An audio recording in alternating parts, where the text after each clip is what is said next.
आज की कहानी, पैसों का घमंड। तन्नू, देखना मैंने ये सूट लिया है, कैसा लग रहा है। तन्नू ने मन्नू को फोटो भेजी तो उधर से मन्नू का फोन ही आ गया। क्या दीदी, अब तो जीजा जी कुछ ठीक से कमाने लगे हैं, देखने में ही बिल्कुल सस्ता लग रहा है, ऊपर से काला रंग। हंसते हुए बोली, कैसा लगेगा आप पर। तनु ने सोचा क्यों दिखाने बैठ गई मैं इसको यह सूट, जबकि मुझे पता है कि पैसे का गुरूर और अपने रुपए का घमंड इसके सर चढ़कर बोलता है।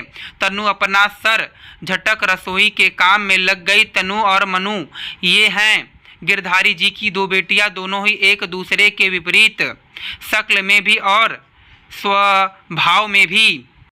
तन्नू बहुत ही सरल स्वभाव की, साधारण शकल सूरत की। मन्नू का रंग गोरा, किसी हीरोइन को मात देती सुंदरता और स्वभाव से अहंकारी गिरधारी जी पर ज़्यादा कुछ तो शादी में लगाने के लिए था नहीं। जैसे तैसे अपनी बड़ी बेटी की शादी संयम से कर दी, जो बहुत ज़्यादा कमाता तो नहीं था लेकिन स्वभाव से बहुत अच्छा और संस्कारी था। तन्नू अपने ससुराल में खुश थी क्योंकि वह हर स्थिति में संतुष्ट रहना जानती थी, लेकिन मन्नू की शादी उसकी सुंदरता के कारण बिना किसी लेन देन के एक बड़े अमीर घर में हो गई।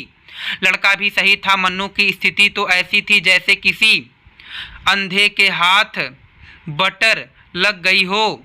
उसके पैर तो जमीन पर होते ही नहीं थे, ना ही वह तन्नू को नीचा दिखाने का कोई मौका छोड़ती थी, जबकि तन्नू उसकी बदतमीजी को भी उसका बचपना समझकर छोड़ देती थी। एक दिन तन्नू अपने घर का काम खत्म करके बैठी हुई थी कि मन्नू का फ़ोन आया। दीदी, कल हमारे नए घर में पार्टी है, आप और जीजा जी भी आना। लेकिन देखो दीदी, बुरा मत मानना, अच्छी तरह से आना क्योंकि यहाँ पर सभी बड़े बड़े लोग होंगे, ठीक है। लेकिन मन्नू की बातें सुनकर तन्नू का मन पार्टी में जाने का नहीं था। उसने संयम को बताया तो वह बोला, चलो कोई बात नहीं है, तो तुम्हारी छोटी बहन ही न है, जब उसने बुलाया है तो चलते हैं। तन्नू और संयम अपनी तरफ से अच्छी तरह तैयार होकर एक गिफ्ट लेकर मन्नू के घर पहुँचे।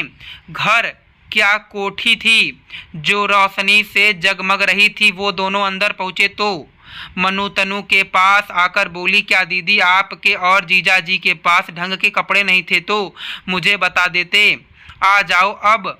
और दोनों को एक कोने में ले जाकर बैठा दिया। आज संयम भी मन्नू के व्यवहार को देखकर असहज सा हो गया था। जैसे ही वह उठकर चला, उसका हाथ बराबर में रखे बहुत बड़े से शोपीस पर लग गया, जिसे तनु ने तुरंत पकड़ लिया और वह गिरने से बच गया। लेकिन मनु बहुत जोर से चिल्लाई, जीजा जी, इतना महंगा शोपीस अभी टूट जाता तो इतनी तो आपकी महीने भर की कमाई भी नहीं है जितने का यह शोपीस है।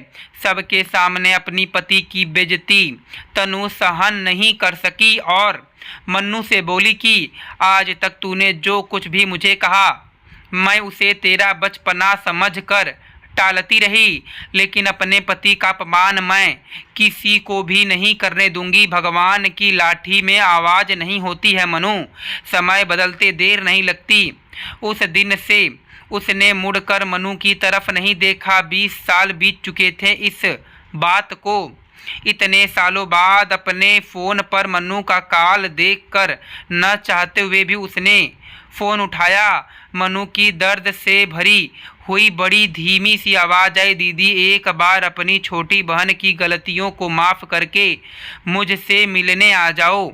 और फ़ोन काट दिया। तन्नू के कानों ने उसकी आवाज़ गूंज रही थी। वह सारे गीले शिकवे भूलकर मन्नू से मिलने चल दी। वह वहाँ गई जहाँ वह मन्नू से आखिरी बार मिली थी, लेकिन उस कोठी पर किसी और की नेम प्लेट देखकर उसने वहाँ पता किया तो पता चला कि यह कोठी बिक चुकी है। बड़ी मुश्किल से तन्नू को मन्नू का नया एड्रेस मिला। वहाँ जाकर उसने देखा एक बहुत छोटा सा कमरा था जिसके अंदर ही रसोई थी और मन्नू एक पलंग पर लेटी थी जो पहचान में भी नहीं आ रही थी।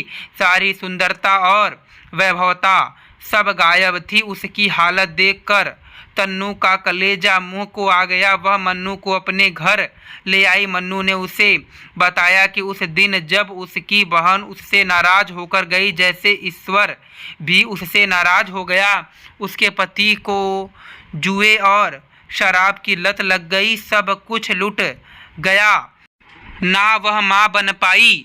उसका पति भी एक दिन जुआ खेलते हुए पकड़ा गया और उसे जेल हो गई।